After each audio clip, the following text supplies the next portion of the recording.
My name is Molly, and I work as a public servant in a small town. 8 years ago, I married my husband, Michael, who is also a public servant. However, since our jobs require us to move frequently, we live apart. We don't have any children.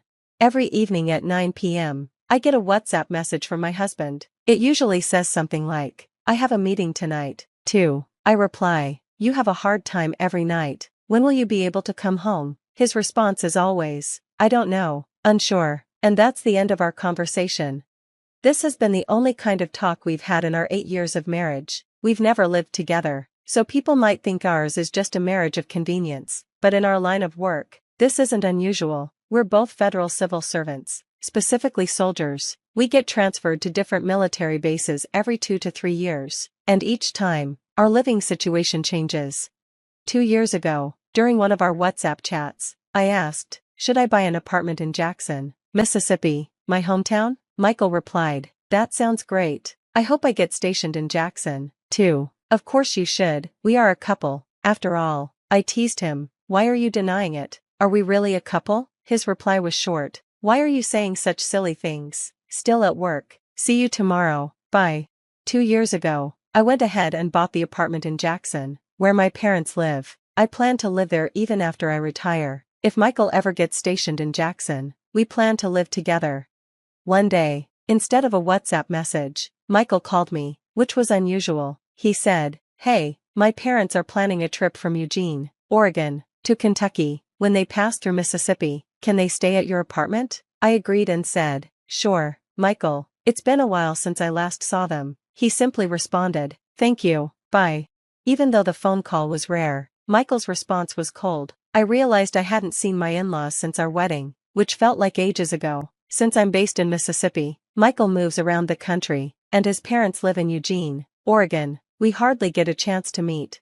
Excited to finally see my in-laws, I offered to show them around my hometown, Jackson. When they arrived, we exchanged greetings. "Molly, long time no see, how have you been?" they asked. I replied, "I'm doing well, thank you." Michael's parents apologized for not meeting up more often because Michael lives alone most of the time. I reassured them, saying, "Don't worry, we're like air to each other." That's exactly what it felt like. Michael and I were like air to each other, neither close nor distant. Since they were visiting Mississippi, I offered to take them to see the Windsor ruins, a famous site in the area. As we toured the ruins, they commented on how impressive they were, comparing them to the Shelton McMurphy Johnson house in Eugene. My father-in-law was comparing the Windsor ruins in Mississippi with the Shelton McMurphy Johnson house from their hometown, Eugene, Oregon. He admired both places and mentioned that parts of the house in Eugene had been damaged in an earthquake 6 years ago, and the unrepaired sections had to be demolished. "That's a shame," I replied. Then I suggested, "Next, let's visit the petrified forest." I spent the whole day showing my in-laws around the attractions of Mississippi. My mother-in-law really liked the city and even started talking about living there. She said, "I've fallen in love with Mississippi." "Thank you, Molly. Would it be okay if I stayed here for a while?" I said, "Of course, I'm usually not home during the day, so I'll give you a spare key." I handed her the key, thinking they'd stay for 4 or 5 days, but a week passed, and they showed no signs of leaving. Eventually, I made them an offer. "If you love it here so much, I could lease the apartment to you for $600 a month. I can stay at my parents' house in the meantime." To my surprise, my father-in-law got really angry. "What on earth are you thinking? Asking family to pay rent? You should let us stay for free."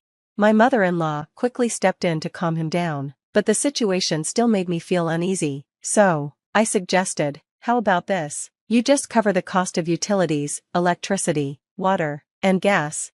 One day during their second week at my place, I got a phone call while I was at work. It was the property manager, Brian. He told me, "We got a call from the downstairs neighbors. They said there's a water leak coming from your apartment, and it's staining their ceiling. Can you come over right away? We can't go inside without your permission." I couldn't leave work immediately, but I managed to return to the apartment during my lunch break. When I walked in with the property manager, my mother-in-law looked surprised. "Oh, Molly, what brings you here? What about work?"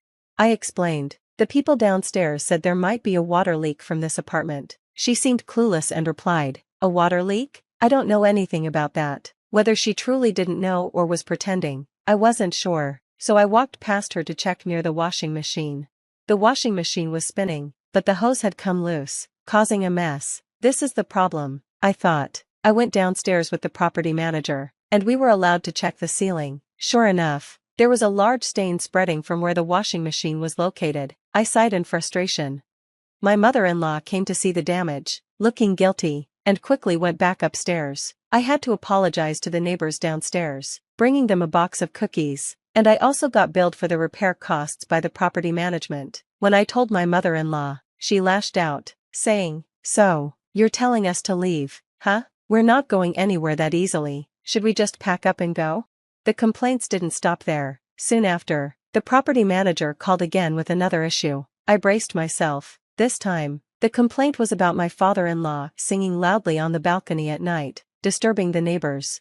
Frustrated, I went to the apartment, only to find my in-laws were gone. They left a note saying, "Thanks for your hospitality, we're heading back to Seattle." I couldn't believe it. They had left without paying for any of the utilities they used, and they left behind a ton of garbage. "At least take out your trash," I muttered to myself. With them gone, I moved back into my apartment from my parents' house.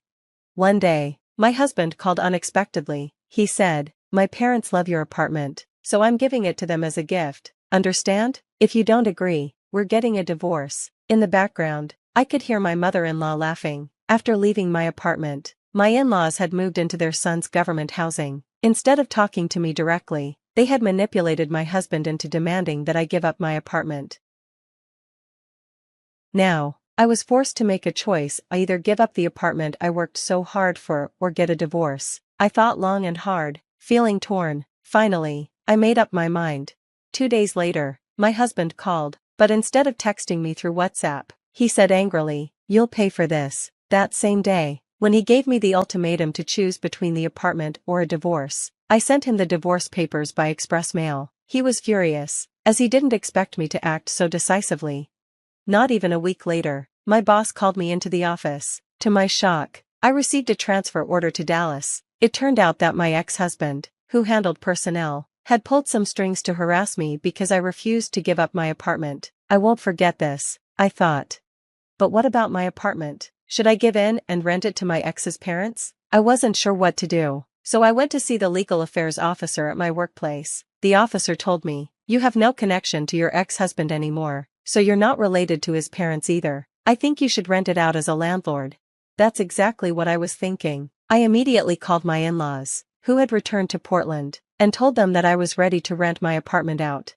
When I was transferred to Dallas, my in-laws surprisingly agreed to rent the apartment without any hassle. It turned out it wasn't harassment, they just really liked the place. I set a rent of $700 a month, including utility bills and the cost of the repairs from before, and they accepted it without any fuss.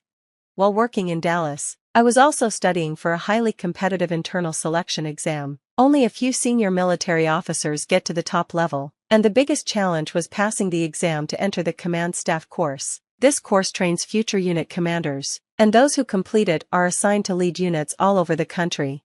It wasn't so much about wanting power or control, I was driven by the desire to outrank my ex-husband and prove myself. To my delight, I passed the tough exam on the first try and was admitted to the command staff course. Watch this, Michael, I thought. The real revenge starts now. The course was held at the military officer school in New York, where my ex-husband lived. Even though he handled personnel matters, and probably knew I had passed, I didn't reach out to him, and he didn't contact me either. 16 months later, I completed the course and became a unit commander in charge of training soldiers in Nebraska. Coincidentally, my ex-husband was also assigned to Nebraska, where he worked at the Regional Cooperation Headquarters, handling military and local community relations.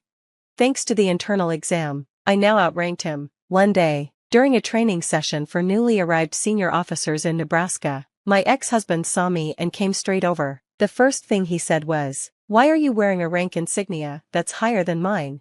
His outburst caught everyone by surprise, including the higher-ups around us. I calmly brushed it off, feeling satisfied inside.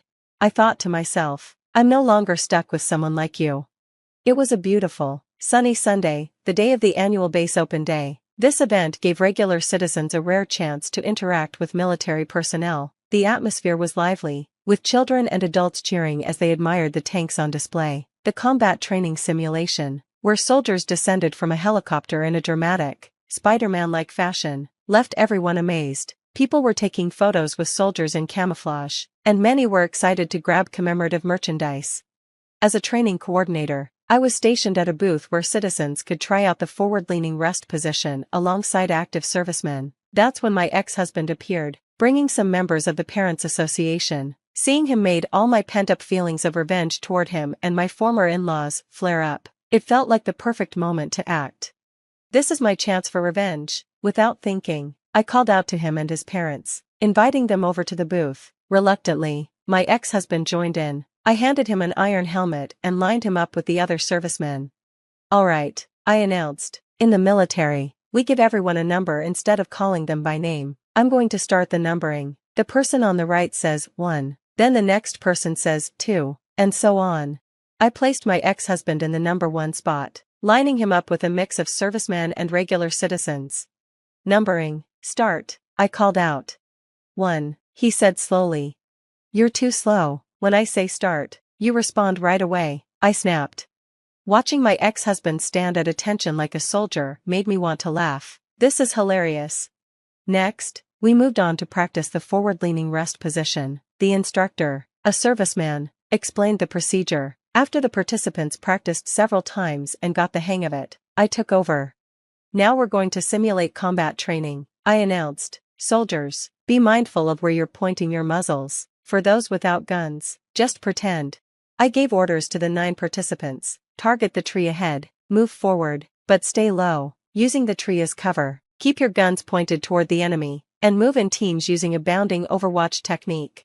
Then I gave the command, "Number 1, bounding overwatch, move forward." I decided to push my ex-husband to his limits with my orders. "What are you doing, number 1? You're too slow, move forward," I yelled. My ex-husband, though reluctant, followed my commands. "Number 1, you're standing too tall, you're going to get shot. Do you want to die, number 1? I kept pushing him as he crawled around the ground with his rifle, looking completely defeated. Under the hot sun, he barely managed to say, "Number 1. Your voice is too quiet, say it again," I ordered.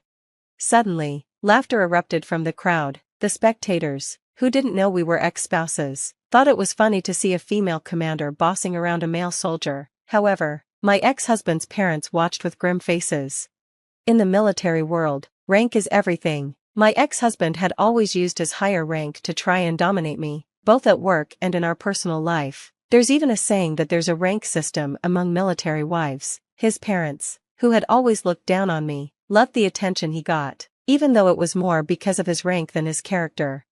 Fueled by frustration, I took the selection exam and passed it on the first try, completely flipping the situation. It felt amazing to show my ex-husband and his parents who was really in charge, especially in front of them, as they had always thought their son was so important. The way I berated him had a huge impact on them. A few days later, my ex-in-laws called to say they were moving out of the apartment. This meant I could finally stop commuting from my parents' house and move back into my own place. Ironically, I still run into my ex-husband here and there. Seeing the grimace on his face each time has become a secret little pleasure of mine.